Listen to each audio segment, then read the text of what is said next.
1967ஆம் ஆண்டு அறிஞர் அண்ணா முதலமைச்சராக இருந்தபோது நான் அண்ணாவுடன் இருக்கிறேன். 69ஆம் ஆண்டு கலைஞர் முதலமைச்சராக இருந்தபோது நான் கலைஞருடன் இருக்கிறேன். 77இல் எம்ஜிஆர் முதலமைச்சராக இருந்தபோது நான் எம்ஜிஆரிடம் இருக்கிறேன். தற்போது நான் விஜயகாந்திடம் இருக்கிறேன். அப்படியென்றால் அடுத்த முதலமைச்சர் யார் என்று உங்களுக்கு தெரியும் என்று பண்ருட்டி ராமச்சந்திரன் பேசி முடிப்பதற்குள் பயங்கர கைத்தட்டல். 2006ஆம் ஆண்டு தேர்தல் பரப்புரையின் போது மதுரை கோரிப்பாளையம் பள்ளிவாசல் தெருவில் நடைபெற்ற தேமுதிக பிரச்சார கூட்டத்தில் பண்ருட்டி ராமச்சந்திரன் இப்படி பேசினார். அவருடைய பேச்சிற்கு நம்பிக்கை அளிக்கும் வண்ணம் லட்சக்கணக்கான தொண்டர்கள் ஆரவாரம் செய்தனர். அண்ணா, கலைஞர், எம்ஜிஆர் போன்ற தலைவர்களுடன் ஒப்பிட்டு பேசும் அளவிற்கு மக்கள் ஈர்ப்பு மிக்க ஆளுமையாக விஜயகாந்த் இருந்திருக்கிறார் என்பதற்கு பண்ருட்டி ராமச்சந்திரனின் உரை ஒரு சிறு உதாரணம். அரசியலில் நுழைந்த போது தேர்தல் முடிவுகளை தீர்மானிக்கும் சக்தியாக இருந்தவர் விஜயகாந்த். 2005இல் கட்சி தொடங்கிய போதும் சரி, அதற்கு முன்பு திரையுலகிலும் சரி, விஜயகாந்த் தமிழ்நாட்டின் முக்கிய பேசுபொருளாக இருந்தார் என்பதை இன்றைய 2K கிட்ஸ்கள் அறிந்திருக்க வாய்ப்பில்லை. விஜயகாந்த் என்னும் கலைஞனை, அரசியல்வாதியின் கடந்த கால செயல்பாடுகளை, ஆளுமை திறனை உள்ளது உள்ளபடியே பதிவு செய்கிறது இந்த தொகுப்பு. விஜயராஜ் என்ற இயற்பெயர் கொண்ட விஜயகாந்த் சினிமாவிற்குள் நுழையும் பொழுது ரஜினிகாந்த் வளர்ந்து வரும் நட்சத்திரமாக இருந்தார். அவர் மீது கொண்ட ஈர்ப்பின் காரணமாக தனது பெயருக்கு பின்னால் காந்த் என்று சேர்த்து கொண்டு விஜயகாந்த் என்று பெயர் மாற்றம் செய்து கொண்டார்.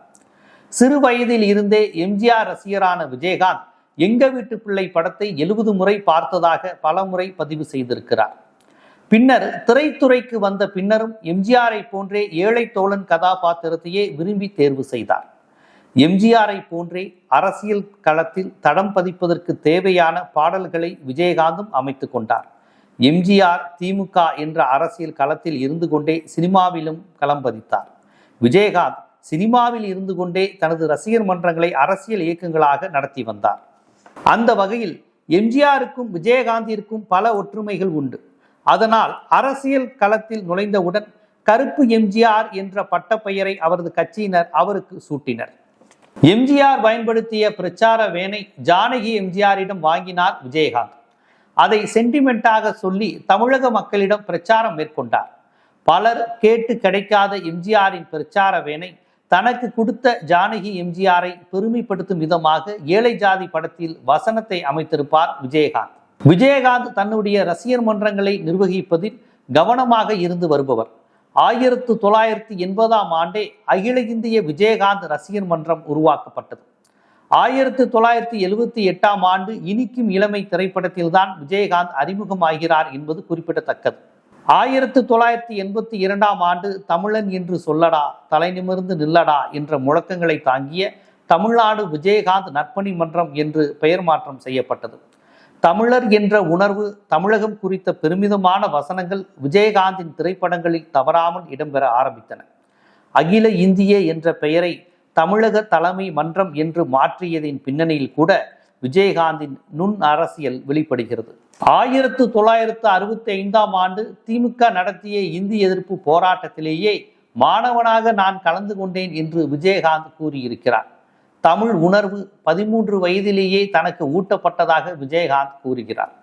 ராஜ்யம் படத்தில் வரும் தமிழன் தமிழன் இவன்தான் தமிழன் என்ற பாடல் வரிகளிலும், சிம்மாசனம் படத்தில் வரும் தெற்கு திசை அதிர வைக்கும் சிங்கத்தமிழன் பாட்டு என்ற பாடல் வரிகளிலும் தமிழன் என்ற வார்த்தை வரும்படி பார்த்து கொண்டார் விஜயகாந்த்.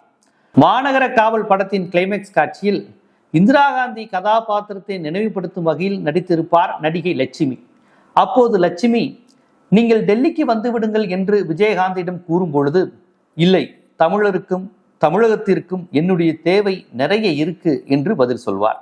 இது போன்ற வசனங்களும் காட்சி அமைப்புகளும் விஜயகாந்த் திரைப்படங்களில் சர்வ சாதாரணமாக இடம்பெறும். விஸ்வநாதன் ராமமூர்த்தி படத்தில் நடிகர் விவேக் விஜயகாந்திடம் கதை சொல்வது போல் ஒரு காட்சி வரும். அந்த படத்தில் ஆங்கில மொழி மோகத்தில் தமிழை மறந்துவிடக்கூடாது என்று ரசிகர்களுக்கு அறிவுரை கூறுவார் விஜயகாந்த். தமிழ் நமது கண்கள், ஆங்கிலம் நாம் அணியும் கண்ணாடி, கண்ணாடிக்கு ஆசைப்பட்டு கண்களை இழந்துவிடக்கூடாது என விஜயகாந்த் பேசும் பொழுது ரசிகர்கள் ஆர்ப்பரித்து களிப்புற்றனர். எம்ஜிஆருடன் தனக்கு இருக்கும் நெருக்கத்தை அடிக்கடி வெளிப்படுத்தினாலும் திமுக தலைவர் கருணாநிதி மீதும் தனி மரியாதை வைத்திருந்தார் விஜயகாந்த். அவருடைய திருமணத்தை நடத்தி வைத்தவர் அன்றைய முதலமைச்சராக இருந்த கலைஞர்தான். எம்ஜிஆரிடம் இருந்து புரட்சியையும் கலைஞரிடம் இருந்து கலைஞர் என்ற பட்டத்தையும் சேர்த்துதான் புரட்சி கலைஞர் என்ற பட்டப்பெயரை அவர் வடிவமைத்துக் கொண்டார். 78ஆம் ஆண்டு தனது திரையுலக பயணத்தை தொடங்கினாலும் 81ஆம் ஆண்டு வெளிவந்த சட்டம் ஒரு இருட்டறை திரைப்படம்தான் விஜயகாந்திற்கு கதாநாயக பிம்பத்தை கொடுத்தது. குறிப்பாக S.A. சந்திரசேகரின் இயக்கத்தில் விஜயகாந்த் நடித்த அனைத்து திரைப்படங்களும் சென்டர் பார்வையாளர்களை திருப்திப்படுத்தின. பெரும்பாலும் விஜயகாந்த் S.A. சந்திரசேகர் திரைப்படங்களின் இறுதி காட்சியில் நீதிமன்ற காட்சியாகத்தான் இருக்கும். நான் ஏன் அந்த தவறை செய்தேன் என்று விஜயகாந்த் விளக்கம் அளிப்பார். அப்போது அனல் பறக்கும் வசனங்களை விஜயகாந்த் பேசுவார். இந்த வசனங்களே பிற்காலத்தில் விஜயகாந்த் என்றால் அழுத்தமான அரசியல் வசனங்கள் பேசுவார் என்ற முத்திரையை கொடுத்தது. சுந்தரராஜன் இயக்கத்தில் வைதேகி காத்திருந்தால், அம்மன் கோவில் கிழக்காலை போன்ற படங்கள் வெள்ளி விழா படங்களாக அமைந்தன.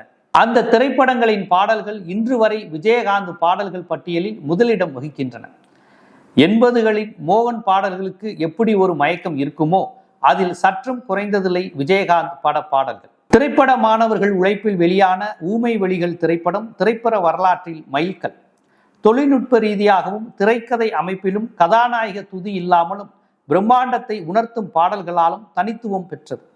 அதில் விஜயகாந்த் நடித்த காவல்துறை கதாபாத்திரம் கண்ணியமாகவும் கம்பீரமாகவும் வடிவமைக்கப்பட்டிருந்தது. இந்த படத்திற்கு பிறகு போலீஸ்காரர் கதாபாத்திரம் என்றால் அதற்கு கச்சிதமாக பொருந்தக்கூடிய நடிகர் விஜயகாந்த் என்ற முத்திரை விழுந்தது.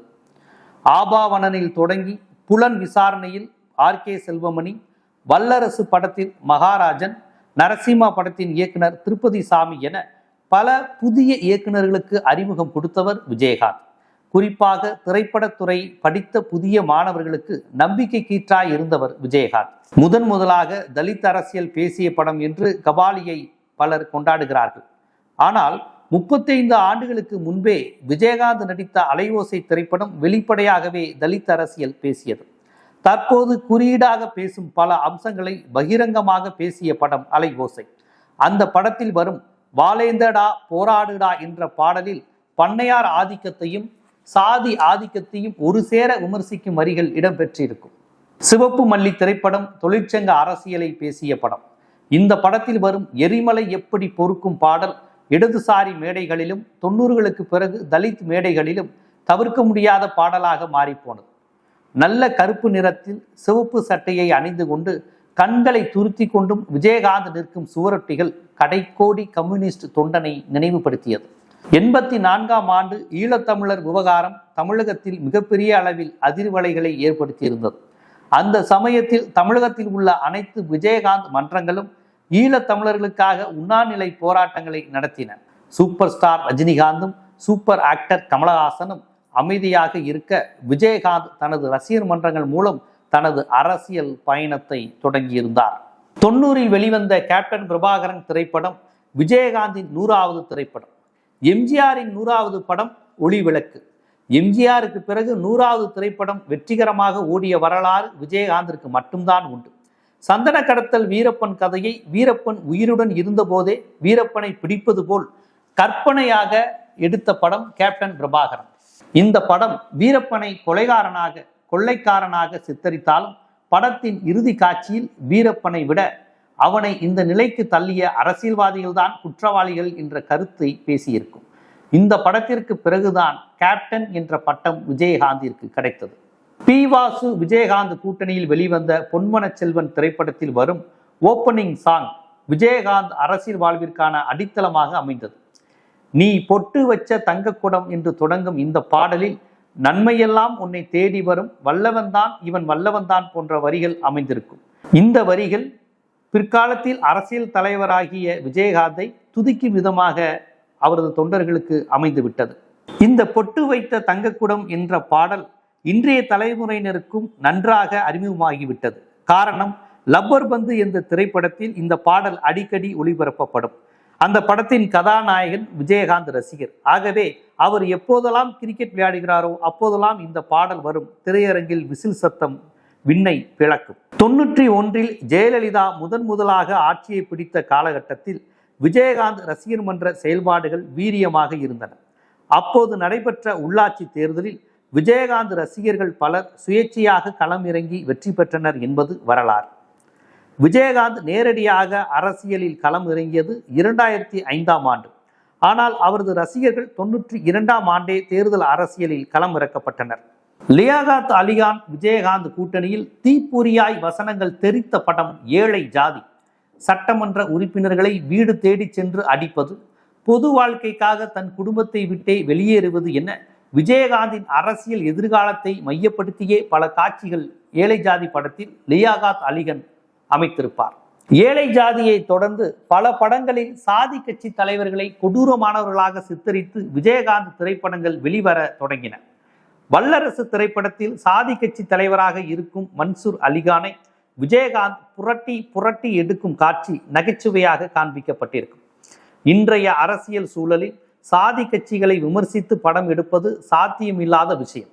ஆனால் அன்றே விஜயகாந்த் வல்லரசு படத்தில் சாதி கட்சிகளை கடுமையாக விமர்சித்து காட்சிகளை அமைத்திருப்பார்.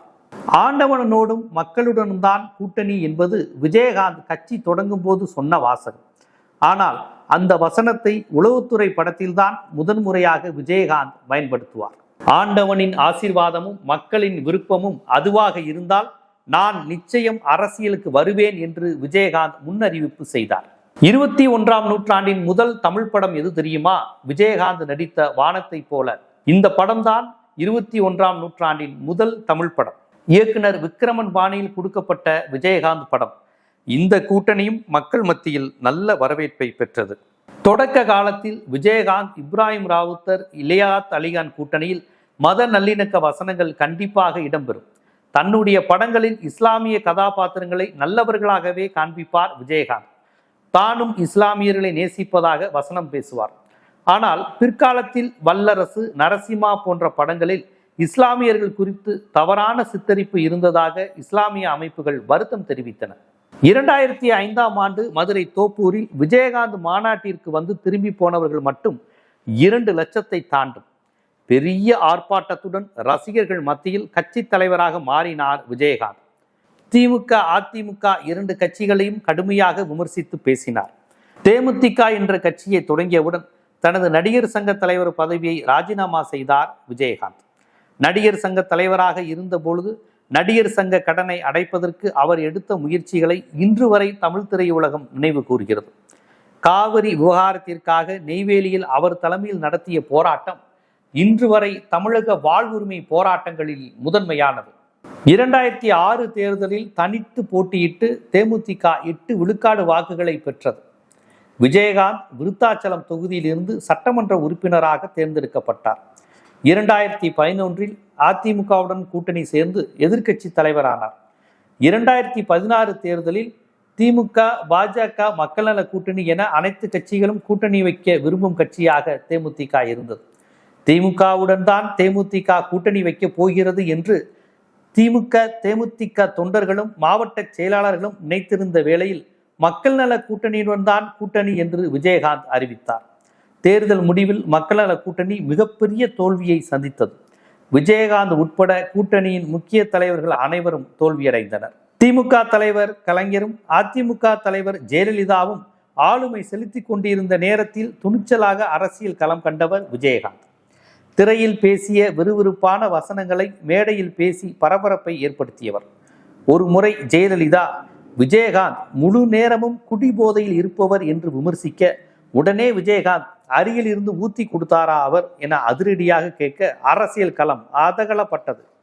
2011 தேர்தலில் அதிமுகவுடன் கூட்டணி வைத்து 29 இடங்களை பெற்று எதிர்க்கட்சி அந்தஸ்தை பெற்றார் விஜயகாந்த். ஆனால் சிறிது காலத்திற்குள் முதலமைச்சர் ஜெயலலிதாவிற்கும் விஜயகாந்திற்கும் சட்டமன்றத்தில் வார்த்தை போர் நடைபெற்றது. அன்று துணிச்சலாக ஜெயலலிதாவை எதிர்த்து பேசிய விஜயகாந்தின் செயலும், உங்களுடன் கூட்டணி வைத்ததற்காக வெட்கப்படுகிறேன் என்று ஜெயலலிதா பேசியதும் பெரும் பரபரப்புக்குள்ளாகியது. 2014 மக்களவை தேர்தலும் தேமுதிகவிற்கு கை கொடுக்கவில்லை. தேமுதிகவுடன் கூட்டணி வைத்த பாஜக கன்னியாகுமரியிலும் பாமக தர்மபுரியிலும் வெற்றி பெற்றது. ஆனால் தேமுதிக ஒரு தொகுதியில் கூட வெற்றி பெற முடியவில்லை. ஆண்டவனுடனும் மக்களுடனும் தான் கூட்டணி என்று சொல்லி சந்தித்த முதல் சட்டசபை தேர்தலில் 8 விழுக்காடு வாக்குகள் பெற்றார் விஜயகாந்த். அதேபோல் தனித்து சந்தித்த நாடாளுமன்ற தேர்தலில் 10 விழுக்காடு வாக்குகளையும் பெற்றார். 2011 எதிர்க்கட்சி தகுதியை பெற்றார் விஜயகாந்த். ஆனால் அதற்கு பிறகு அவருக்கு வெற்றி வசப்படவே இல்லை. 2026 தேர்தலில் தேமுதிக பொதுச் செயலாளர் பிரேமலதா அவர்கள் திமுக கூட்டணியுடன் தனது கூட்டணியை உறுதி செய்து கொண்டார். 10 இடங்களை அவர் வாங்கியிருக்கிறார். ஒரு ராஜ்யசபா சீட்டையும் பெற்றிருக்கிறார். இந்த நிலையில் தேமுதிகவிற்கு செகண்ட் இன்னிங்ஸ் தொடங்கிவிட்டது என்று சிலரும், பிரேமலதா அவர்களுடைய பிரச்சாரம் திமுக கூட்டணிக்கு வலு சேர்க்கிறது என்கின்ற கருத்தும் பரவி வருகிறது. தேமுதிக செகண்ட் பார்ட் வீரியமாக தொடருமா என்பது இந்த தேர்தல் முடிவுகளில் தெரிந்துவிடும்.